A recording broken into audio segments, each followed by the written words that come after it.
Okay folks, I'm going to take a slightly different tack here and take a view from, IBM does this, or sponsors what's called a CIO survey, or CEO survey. And these are based on results from that and also in interviews with clients in what's currently they're making them think of, not desktop cloud, but basically transforming their workplace. So this is probably netting up all of the discussions we've had so far, an approach that IBM and our clients are having a conversation based on. So I think it's only 3 slides, but hopefully you'll see that some of the queries about strategy and everything else will come together on this. So why are organisations looking at their delivery infrastructure models? And pretty much some of this is Simon talked about this, because basically, to kind of phrase, everyone else is talking about it. So they know the market's having these conversations, they know their competition are having these conversations, challenges within an organisation, they know there's a new delivery model out there.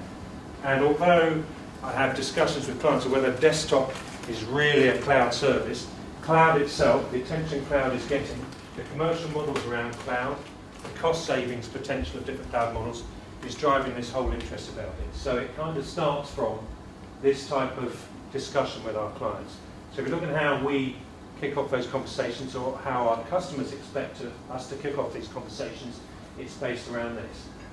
So I think that there's nothing specifically new that we haven't discussed before.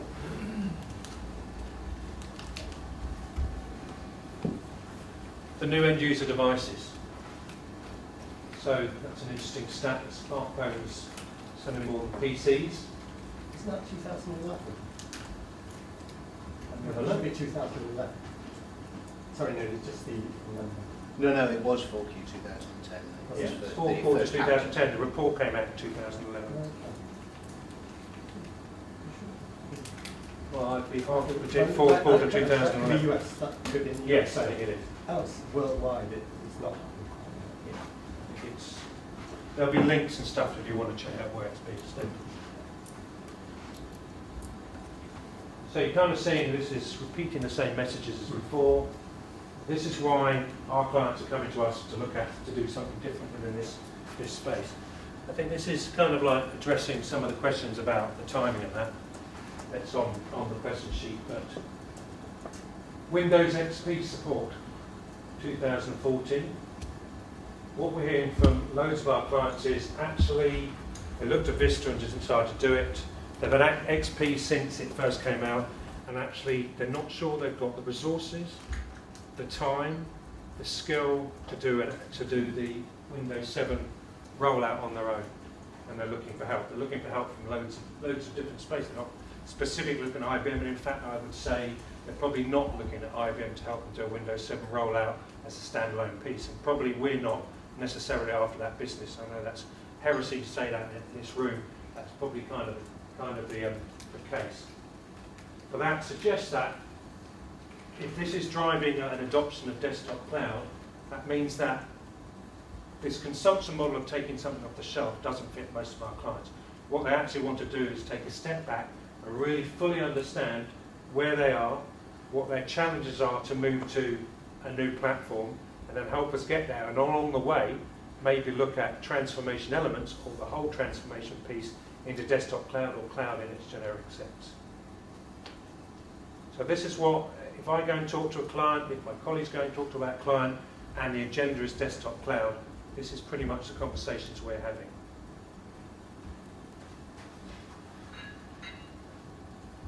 So what is it actually, we end up talking to them about, what does it actually look at? And I think this covers all of the things that we've talked about today. So you've got at the back end, the kind of pieces that Simon was talking about, and those applications there. You've got the technologies I touched upon and the use cases. You've got your end users. Basically, the approach we're taking is this is the landscape that you have to understand virtual desktop within. And you're going to need, well, potentially our clients are asking us for help to understand all these elements, to understand where their applications are used from, where they're used, who they're used by, whether applications will work in Windows 7, whether they'll work in a virtualized environment, where best to put their applications, what type of technology to use for certain use cases, whether they should have it in a private cloud, whether they should have it in a public cloud, whether there's network latency issues. That's all being discussed, but being driven by this piece over here. So IBM is spending a lot of its time discussing with their clients and running workshops, assessments, partnering with the tooling suppliers of the testing tools, the migration tools, Accent, all these guys to try and understand how we put all this together so we have an approach back to the marketplace to understand how to deliver a smarter workplace. Now, I don't want this to turn into a salesy piece. What I'm trying to say to you is it's not, you cannot consider desktop as a standalone piece of your environment. You can't, it would be foolish to have a desktop strategy without understanding this whole roadmap. Sorry, just very quickly. Yeah. The things down the right-hand side, collaboration, social business apps, manageability, they're all actually merging together, aren't they? Yeah. Collaboration, social media and business apps are coming together. Yeah. And that you all access your business app through social media. And social media is just collaboration with another label. Yeah, And mobility is the device that you were own.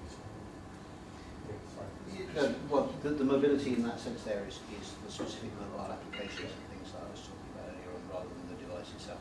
It's a bit misleading that someone chose to put I know it was weird, that chose to put a device on there. It's actually mobile applications rather than So the business devices. apps on Yeah. mobile apps and social media apps on I think There is a convergence. it's a very valid comment you're making, and from my side, I think the challenge for every organisation that grapples with cloud is all of those cogs at the end of the day would come together. The speed at which they come together is dependent on you. Some of those cogs might be missing because they don't apply to your business, and that's really the bit of understanding that needs to underpin your activity before you go into proper cloud decision making. And it's come to the point, I think, as an organisation, we will not seriously engage with an organisation on this type of project unless some level of assessment of the client's current infrastructure has been performed. Because we have found ourselves trying to make that journey, and both ourselves and the client falling out along the way. And that's not characteristic of either client or IBM. That's the nature of the complexity with this environment. And pretty much the engagements to do a less sub 10,000 seat virtual environment takes about 2 years of negotiation between client and vendor in the old world. Typically because you need to understand and discover all of this environment. So this is quite a complex activity. I'm not saying that it'll take 2 years to transform your business. I'm saying you look at an environment that considered, well, we've got a use case that says 10,000 of our seats could be put into our own private cloud. So we're going to engage with a supplier to understand how best to do that and how to move there. We probably want to start rollout in about 6 months' time. Typically those rollouts started in 18 months' time. So one of the questions here about timeline, that's the amount of data gathering, analysis and strategy, business case and everything else that needs to be in place before you can move forward at a kind of an enterprise model. Any questions? You look like the after lunch crowd, I've got to be honest. It's like, how good were those patients? But the thing that you do when you do that 6 months or the 18 months is you're kind of cleaning up all the problems that people will sooner or later have to address anyway. And Well, it's just this brings them out into the open. Well, you're identifying them and understanding, do you actually fix them? Do you put a process in place to reduce them or sunset them at a point? Or to completely transform that area. So you have to understand what those challenges are. But Rather- it's not wasted effort. No, absolutely. So sooner or later, everyone's going to have to do it. If you go to a client and talk about virtualization, there will be virtualization in their account somewhere. But it'll be typically either project-based or an area-based, and it will be successful to the guys who understand it and invisible to everyone else. And, unfortunately, that has been the story of a lot of virtualization technologies. The whole drive and now demand from the end user and the commercialization of IT, I think, has changed that around. This is no longer IT going, that's quite sweet, I quite like that, I can do this, I can do that, it'll make my job a bit easier, or that's a technology I really like and understand. This is taking it from the business end. If you have conversations with the CEO, Simon mentioned it before, if I sit down with a CEO and ask him what he really wants, what's really important to him, is attracting and maintaining the right sort of people in his organisation. I mean, that's what they're telling us. So, as somebody said about whether you believe that is what they are telling us they see as one of the roles of IT in their organisation. That has fundamentally changed. You know, I'd never had a conversation with the CEO which was about end users and maintaining end users or maintaining a certain type of profile in their organisation. That appears to be key to them. They want people to come out of university and be very comfortable working in their organisation with their IT, endorsing it and finding it very easy to work in, rather than coming in and finding a monolithic infrastructure that reflects nothing to do with the infrastructure they use in their everyday lives. And that is important to a CEO. I mean, who would have thought it? I've not had those conversations until very recently. Yeah, the whole 6 months, 18 months, the clean-up period, Yeah. or the preparation period, I wonder if we can ask the group, just something that we've become very aware of as part of our journey is that you need to understand the life cycle of the business applications you're dealing with before you can make a move in any direction. But how you go about doing that seems to be something easier said than done. I don't know, has anyone got a good tool or a good framework or a recommendation on how they've gone about doing something like that? Go for it. We had. There are ways to understand.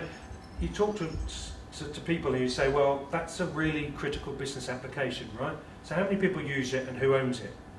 And there's silence. You know, those are critical things to understand. If you're going to go and ask somebody how important is this business, well, you better find out who to ask. And then when they say, oh, you know, the whole of my department uses it, and then you show them empirical data that says actually only one person uses it, you know, and the rest of the you're just paying license for. That's the type of information you have to grind it down to. So you need to know the application, who's using it, who they report into, where their application's loaded from, where their data's come from, what the application interacts with, a whole piece of the technology all the way up to the business to actually understand what it is their organisation is using their IT for and who knows how they're using it. The one worry I have is that the sort of the new generation coming in is there's too much of the attitude, if the GUI doesn't do it, it can't be done. To hell, it's only a program, the data's there, and why have you got this mental block? And as I'm thinking, as we put more and more of our applications into web-enabled access so we can do it from anywhere, what we're lacking is the integration. How do I export the data such that I can use it in the other application? How can I filter them through? And I'm used to sort of Unix pipelines of filtering everything. It might be sed, grep, cut, or whatever, but you know, you're going to string it all together, the data just goes all the way through the pipeline and comes out doing what you want at the other end. And yet all these applications are line by line, record by record, screen by screen. How can I move from that view of the application to, I can use, data is data, but information is valuable. And it's only information when you've filtered it, used it, joined it, created something.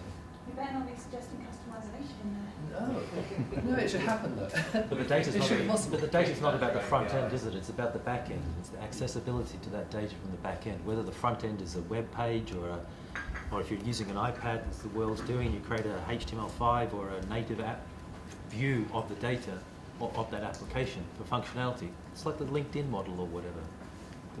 The core of it is in the back end.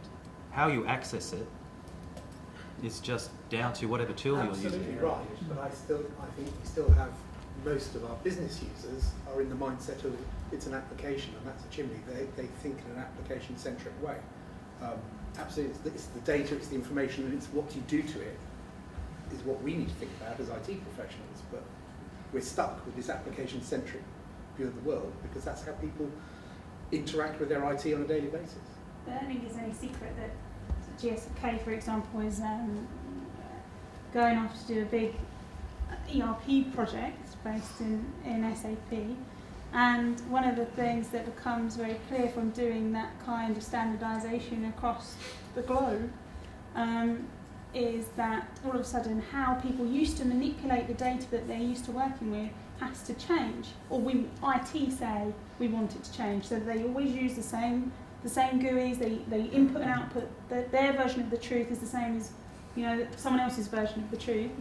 But in reality, how, stopping someone from taking the data out the GUI, sticking it in Excel, backing about with it and then putting it back again is a challenge. But it comes back down to what you said, understanding where those lines are between Well, what the the data capabilities of stays the there application because are. the data is truth.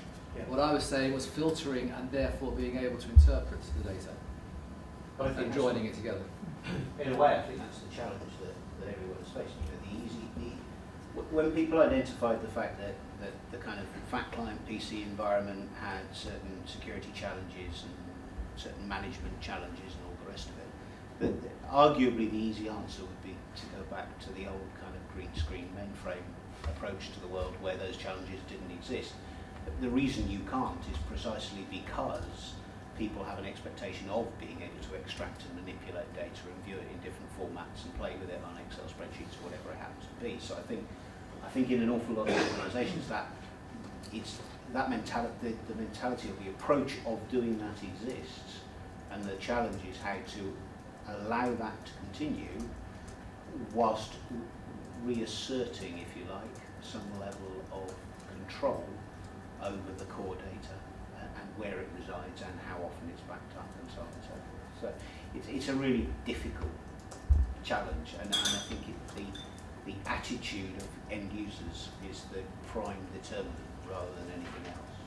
It's perfectly possible to do that, it's whether people do it or not. In financial services organisations, in accountancy departments, and particularly actuarial departments, if anything, I guess the challenge would be we'd like them to do it a little bit less because of the strain it puts on the rest of the infrastructure when they do it. But they won't because they need to in order to drive the business. So it is a challenge. I think there's two parts of the journey, and the key thing is to keep those separate for the moment. Otherwise, you putting so much complexity into complex issues already. So I think one part is the webification of everything. You had legacy systems churning away, having data, everything produces data. So data transforms into information. Information transforms into knowledge. Knowledge transforms into wisdom. And taking that path, your business becomes more clever at what they do. There's a whole set of tools they can unleash to get you on the path to make data information, knowledge, wisdom. And it can be webifying some of the systems, it can be middleware, it can be data analytics, and all of those. But I think those are all concepts that you need to bear in mind as being helping you towards the end result, making the data more valuable and making, the organization more knowledgeable and more wise in how they go to market. What the desktop cloud kind of thing provides is actually that is bridging this gap in the middle where some of the technology is just stuck 20 years back in time, and you're still at the end of this dead-end road, and you somehow have to make the jump. And I think it's often good to keep those conversations separate and think of the desktop cloud thing as just another means of getting you onto nirvana rather than be a way to solve all the other things. That's the comment. Going back to going back to the first question, does a process exist? How does one do it? IBM, that smarter workplace, stems directly from the demands that our customers were making of us, to help them to understand and to move through that cycle of understanding in a shorter period of time. So how do we capture real data, not just impressions? How do we analyse that data so that we get something meaningful from it, because data by itself is useless? What do we then do with that data, and how do we use that to drive the decision-making process? And that's precisely that's the biggest piece of work that IBM has done around workplace in the last It couple of happens to years. be open source. It's not open source, it's a methodology rather than a tool. I And mean, some we use partnerships. tools to do it. Obviously you need a tool to gather the data and so on and so forth. So we do use tools to do it, but it's essentially a methodology, a process of understanding and guiding the decision-making process. We've set up a whole team in Romania to use those tools. So you send us your applications on XP, and we evaluate them and we'll mediate any problems with them. Obviously the end user testing is your piece, but that's what organisations who are offering to help you in this piece will be doing. We partner with the main players in doing that testing. We endorse taking a heartbeat analysis of your environment before you do anything within this environment, because key to failures in this space before are decisions not driven by data. And that question is, if you can prove by moving an application from A to B, that application works better and delivers better functionality or response to your end user, you've got a good return on your investment internally within the business. If you can't prove that and you ask an end user, they're probably going to give you a negative. So it's absolutely imperative to understand and be able to map and measure so that as you move along some of these journeys, you can base decisions based on actual data and improvements in your service. And as Simon says, we have set up a whole process and approach to this using vendors and factory delivery models to try and help clients move over the hump that is Windows 7, but at the same time endorsing a strategy which is based around desktop. So we understand that the market is telling us, you need to help us with Windows 7. And this seems like an ideal point in time to say, actually, why would I migrate 5,000 applications when I only use 30? Or actually, that's an application I don't want to spend $20,000 on moving an application to Windows 7. I'd rather, at this point, find a better application or actually sunset that application. So it's making all those decisions that might end you up with. It actually says, okay, I'm going to transform my business and I'm going to do a Windows 7 migration. At the end of it, the total cost of that piece actually pays for itself, or at least present something to my end users where the value of that endpoint and the difficulties I've actually raised for my business, when you talk about this brave new world, actually becomes part of that model. I'm just thinking about testing and strategy. So in the brave new world where we've got that desktop as a service, Yeah. what might the test strategy look like? Because now I guess we are interacting. We've got a slight change in the domain. It's not just client server anymore. It's not just web based, and there's a relationship now between myself and perhaps IBM. What could a test strategy be? Well, pretty much the model is to a proof of concept, an end user adoption survey, and integrating applications, whether you've created them in your cloud, our cloud, in the web, integrating into that environment, and testing it in that environment. It's this question, for instance, how does desktop support change? It fundamentally doesn't in this environment. You can use the same tools, you can move remote takeover, you can use the same processes internally in your organisation to do your testing approach, unless I misunderstood your question. Oh, that's fine, okay. But in terms of, so I guess there needs to be, if I now, whereas before my stakeholders would be my end user, my business people, my support, I now have to work with IBM to go and say, do you know what, today I'm going to be testing, well what about network latency and things like that? So there will be a change. So, there are some changes, yeah. They're not necessarily big changes though, because effectively the environment in which you are running it, if you go the virtual desktop route, the environment in which you are running your application is fundamentally unchanged. Okay? You're running it on a different piece of hardware, and for certain applications that will yield a benefit. You are running it remotely, so you're quite right, one of the things you need to consider is network performance, but under certain models, and this is obviously, depends on exactly how one approaches this, under certain models that remote is remote from the desk but actually closer to the data source. In which case, yes, you've got the network traffic back to the user, but actually that's only screen and keyboard. Now the data interaction between the application and its data sets is much, much quicker because they're all in the same data center running on the same data center LAN. So the impact or the changes necessary to the testing to some extent depend upon the model implemented. But in essence, you're not really testing anything new that you wouldn't have tested before. I mean, if you were implementing a client-server application today, you would test network latency as it affects the application. So all of that changes. What we've tried to do, which is partly to do with that methodology thing we were just talking about, is automate more of the testing process.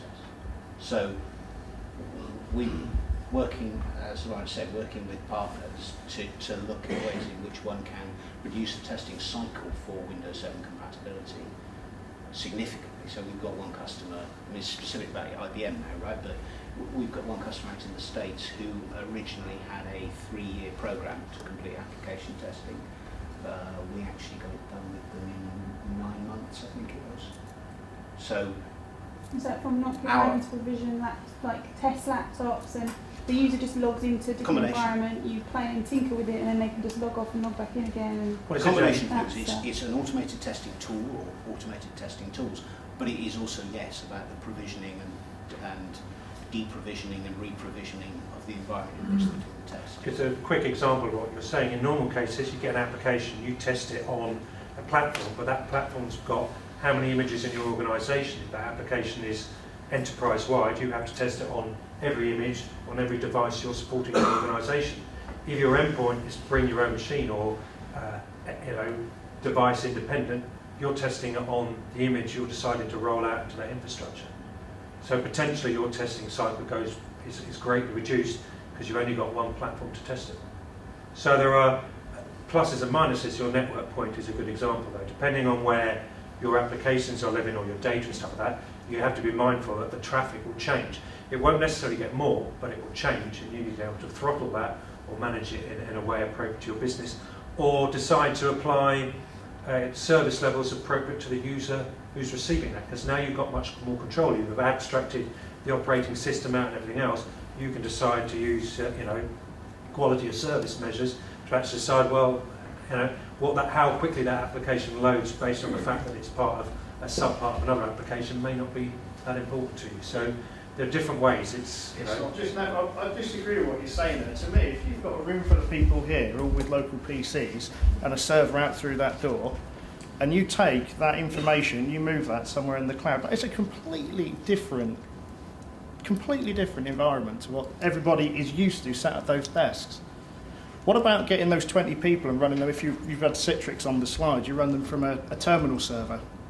20 people running on one server behaves in a completely different way to 20 people running on 20 different desktops. Of course. Yeah. I'm But not you sure just how said that it didn't change that much. I would say that it's completely different. But what you're talking about, I would classify that as a question about testing of individual applications.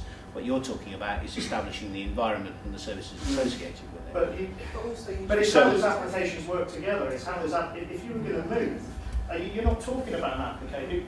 One application, but we're not talking about that. We're saying we've got all these people with all these different applications, and they have to be moved into a cloud-based service. That is not an easy thing to do. No, it's not, and I apologise. Maybe we've answered the question wrongly. I took that as a question about how in the new world does one test an application? And that was the question that we were answering. As a business, how would I test to make sure that my application's running okay, but then it's also in a world where lots of different people are now using your service, so to speak. So right. In which case, apologies, because what I think I was answering was how does one test an application in the new world? How does one test the applications and the environment in which I'm running them to make sure that they are fit for purpose at the point of moving into the new world and on an ongoing basis thereafter? In essence, the answer is still the same way one tests applications today, but there are new and different challenges associated with it. I wouldn't get too hung up on the terminal services thing, because I don't think that we've deployed an application to a customer using terminal services in the last 6 or 7 years. But in terms of virtual desktops, there's two parts. So one, as part of the assessment process that Lawrence was talking about just now, part of what we capture is the data, not just about what applications are installed, but about how those applications are being used and the stress and strains that those applications are placing on the hardware they're running on, the network, etc., etc. You use and absolutely must have that information in order to define the virtualized environment properly in the first place. So what is the right virtualized environment for that group of users or for that application or whatever, but also what is the for want of a better term, the packing density that I can achieve. So how many users could I get onto my physical machine based on the usage information that I have gathered during the assessment process. So that's the first part. How do you do all of that? You do it by gathering the right data up front and using that to make an informed decision about what that environment looks like. Now clearly you can't stop there. So the tool that we use to gather the information, we then run against, if you talk about the IBM environment, we then run against that environment on an ongoing basis, That does two things. One, it benchmarks the performance that a user receives pre and post virtualization, and but not more importantly, but as importantly, and more importantly as time progresses, it allows us to continually monitor and adjust, tweak, whatever word you want to use, the environment that we're providing to you to make sure that it never dips below that performance threshold. So in terms of the performance impact of doing this, that is how we would do it. And I would expect that, I'm talking about IBM, I don't know what other vendors do specifically about that, but I would expect that any vendor offering that kind of service would do something similar.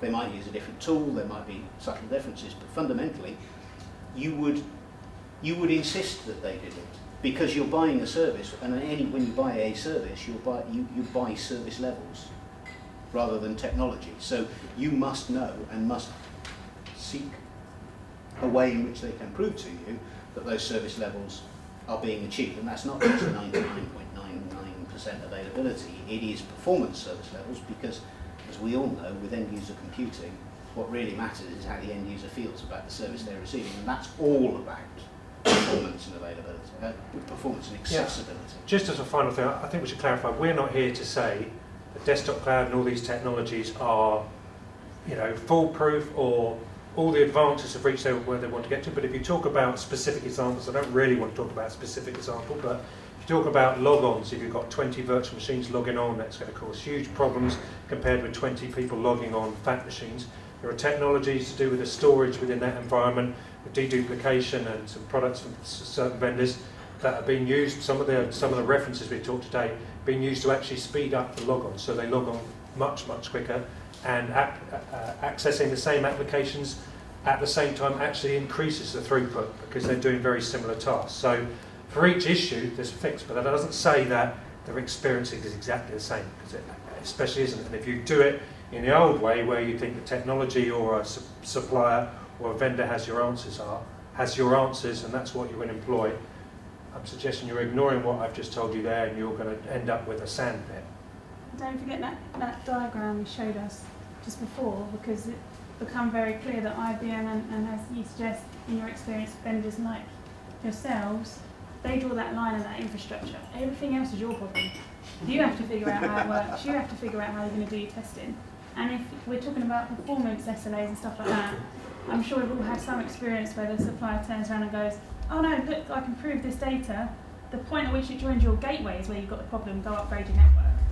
So there are different models models though, which we didn't cover as much. We can, or suppliers can, manage your private cloud in your own data center, but it's the supplier who's responsible for the service levels. It's the supplier, if he's got that responsibility, who's responsible for the network and the network bandwidth and the latency and all those things. Depends how far along that you want to hand over to supplier, and therefore the challenges will become then.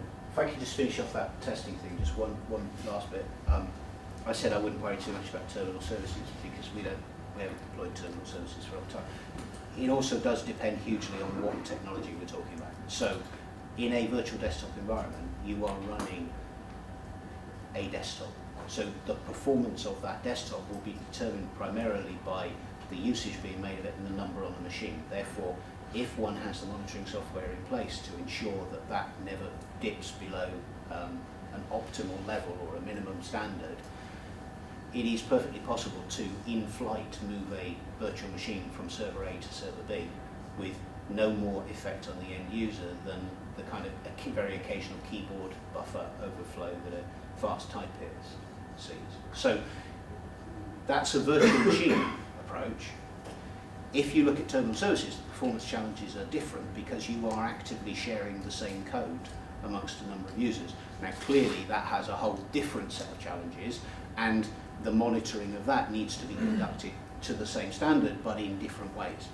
So it does kind of, if you're talking about ongoing performance analysis or whatever, it does vary according to what the solution deployed is.